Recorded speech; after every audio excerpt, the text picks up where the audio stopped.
वादी तीरा में शहीद लेफ्टिनेंट कर्नल मोहम्मद हसन हैदर की चकलाला गैरिजन में नमाज जनाजा। ISPR के मुताबिक निगरान वजीर आजम, आर्मी चीफ और chairman joint chief of staff committee की भी शिरकत। पूरे फौजी एजाज के साथ सपुर्द खाक किया जाएगा। दीगर शहदा की भी नमाज जनाजा अदा। पाक फौज का हर कीमत पर दहशत गर्दी के खात्मे का आज़म।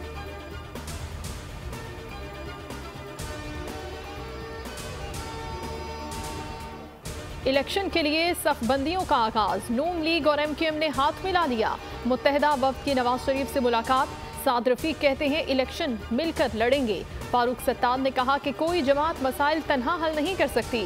मुश्तरका हिकमत अमली चार्टर की तैयारी के लिए कमेटी तश्कील। मुस्तफ़ा कमाल ने कहा कि हालात आइडियल नहीं, आवाम को मसाइल से ना निकाला तो शायद ये हमारी आखिरी बारी हो।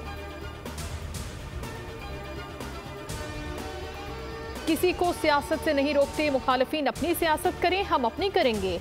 आसिफ जरदारी का ऐलान। घोटकी में जालों से खिताब में कहा कि तमाम जमातों को इंतखाबात में हिस्सा लेना चाहिए। मुखालिफिन सामने खड़े हों तो बिस्मिल्लाह। हुकूमत में थे तो मईशत मजबूत करने की कोशिश की, लेकिन दोस्तों ने बात नहीं मानी।